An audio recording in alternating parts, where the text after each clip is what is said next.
ito yung, as you can see, ito. Ayan, pakita ko sa inyo ha. Ayan yung stain nya. So,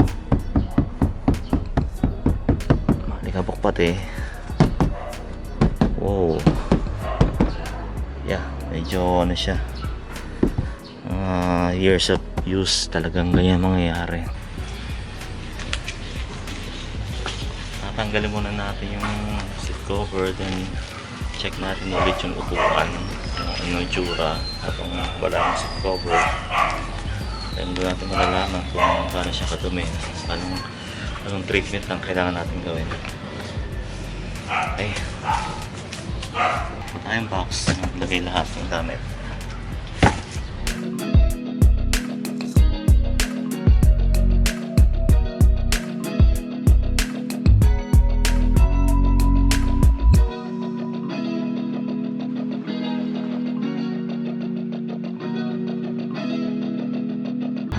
Dumi niya na visible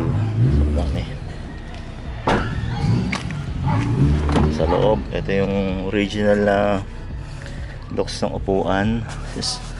So maalikabok siya na may mancha. Ayan, sa sandalan, meron din sa gilid. Ayan, so definitely talagang marumi siya.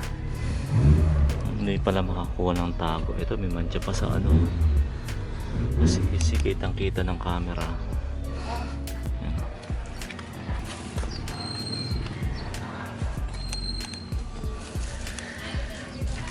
Supposedly dapat itong black is totally black, so iba na ang kulay niya. So sa dumi yan malamang.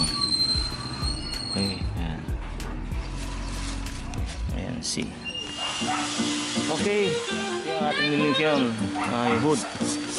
So initial scrub ko na siya. So ito ay pad-up lang.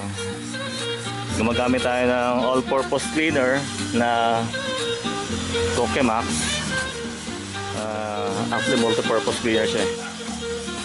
So it's the background music, baka lang edit. After ng spray, agitate natin.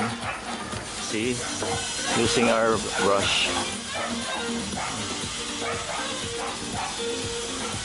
So malamang ito, pag hindi matanggal itong isang chemical ko, gamit pa tayo isang chemical, yung Mother's, talagang subukan ng Mother's pero ano yun, carpet cleaner, pero sobrang effective sa ganitong part ng sasakyan.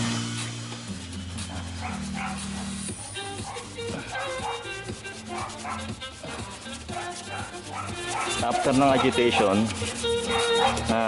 kailangan natin ito panlawan kasi ano yung all-purpose cleaner siya. See?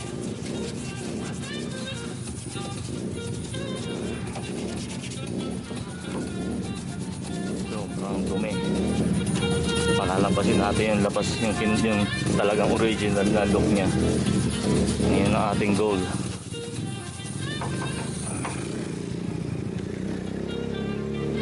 So kinover muna natin yung makina para, kasi magbabasak tayo mamaya. Alam kung i-flush ng pressurized water. So pwede mo tanggalin to yeah, tanggalin natin to. Ano na yan try muna natin to lahat.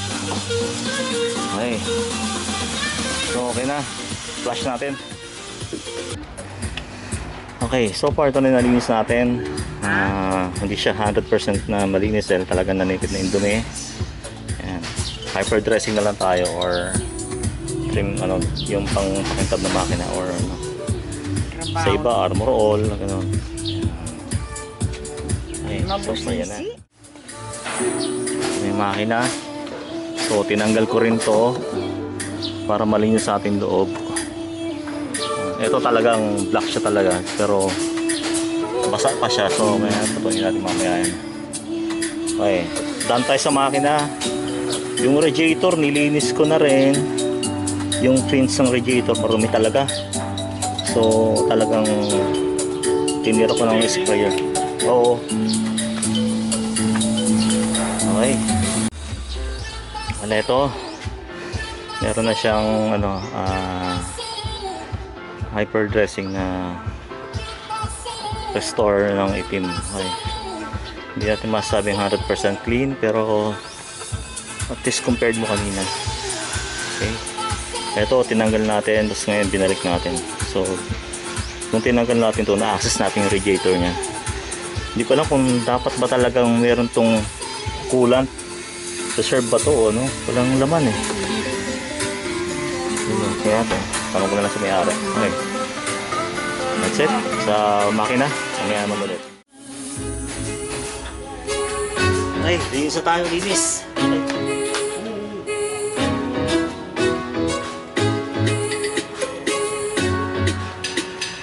Teka lang, pusin natin yung camera. Masyadong delikado.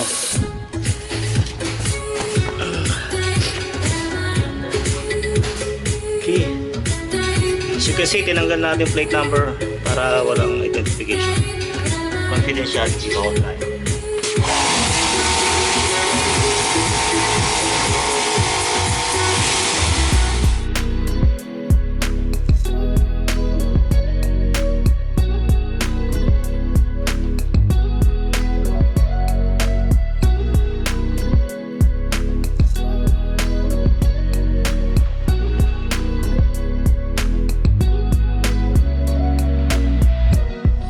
Okay, so far hindi pa tayo nagpo-full car wash, nag-detail muna tayo ng mga ganito. Ayan. So tinanggal ko yung mga laging problema yan ng mga sakyan dumi dito. So far na itong goma niya natural niya, hindi binrasyon na, hindi talaga matanggal eh. Ayan. Ito may konti pa. Konting, kaya ang detailing is about details talaga. So ito, nalinis na natin to. Yung ibabaw niyan. So konting kutkot na lang. Ayan, meron pa oh. Yan, dapat matanggal natin yan. I-restore natin tong sakyan na to sa halos hindi naman bago, pero at least matanggal natin yung mga nag-accumulate ng dumi. Yan. Yan. Meron pa, hindi pa ako nagsimula dito eh, tsaka to. Etong likod nagawa ko na. Eto, nakudkod ko na rin na hindi masyado pa. Ulitin ko na lang pag nag-car wash. So, ngayon na. Konti pa, pero manageable na yan mamaya. Okay. Tingnan po, kita mo yung nabasa na part. Ito yung dapat ganyan siya ka-black since marumi na siya. Talagang nag-accumulate yung dumi oh. Nag-ipon na. So nagpondo na yung dumi dyan. Tingnan natin pag nakuha natin ng vacuum. Pag hindi, kailangan natin talagang scrub siya. Okay, mamaya ulit. Okay, dito tayo sa carpet. So basically ang unahin natin vacuum. Natanggal ko na yung yung ibang part ng yung matting. So ang gagawin na lang natin is yung itong carpet yan. Kasi meron tayong drill brush na merong siya na bilog na attachment. So try natin ma-agitate lahat muna yung dumi bago natin i-wet siya na treatment. So dry treatment muna tayo. Okay, samahan niyo muna ako.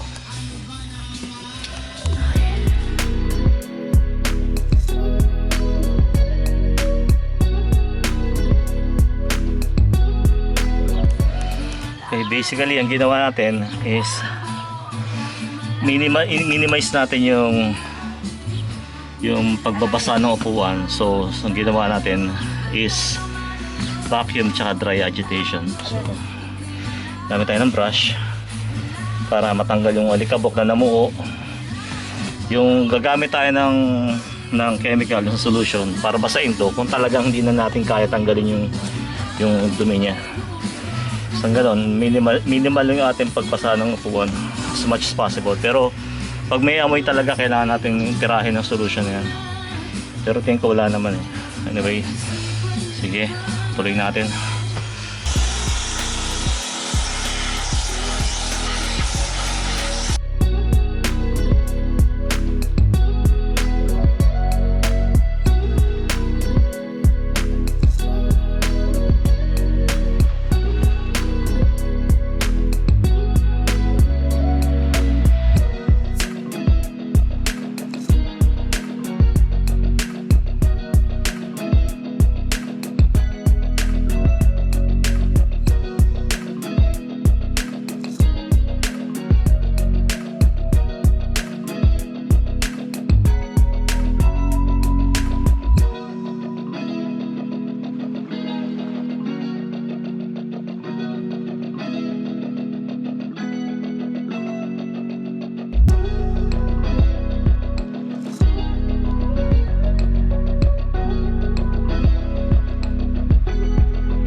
ating ano, tapos na rin natin.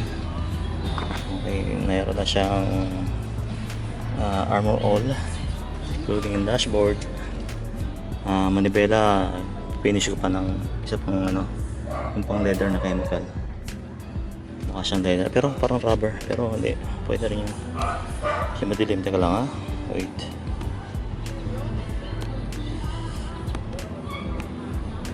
Yan, okay.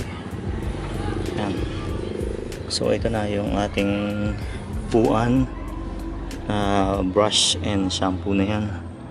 Op, dilim. Tali, adjust tayo ng ano. Ito na lang natin. Yan. Okay. Okay na. Since all black siya, mahirap makita. Pero so far, ay na. Okay, madilim. Pero yung kisame, ayan, malinis na rin. Pati dito, yung nandito nakuha na natin. Pati yung loose na tornilyo rito, hinigpitan ko na rin. Okay, natin naman. Hindi pa tayo napag-car wash ah. Ayan, so part pa lang. Bakit nandyan ka? Okay, malinis na rin. Wala na siyang puti-puti. Okay, yung mating natin, kakabit pa natin, binrush natin siya.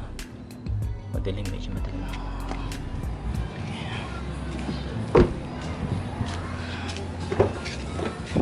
Okay, yung ating likod. Dumi-dumi. After nito, diretso tayo ng car wash. Kasama na yung waxing. Pero I doubt mawawax ko pa siya. Ito, wala na rin dumi dyan. May dumi dyan kanina. Wala na rin. Tanggal na natin. Okay, so far malinis na lahat. Okay. Sige.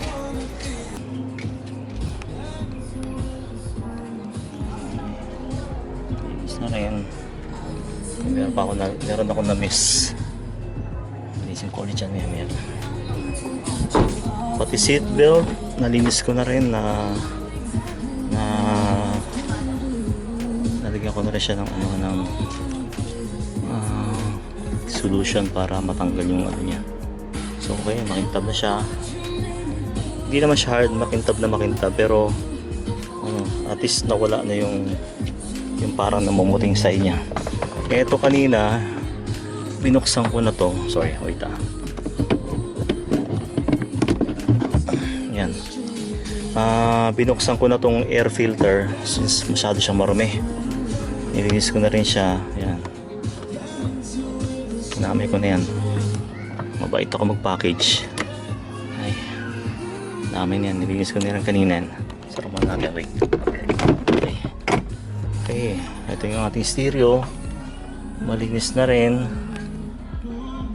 Okay. Aircon. Okay, nakaset naman lahat. Okay. Hindi ko nilagyan ng armor o lang manibela, delikado. Pati yung cambio, pati yung handbrake. So, yun lang so far. Okay, para siya man tayo din clay bar.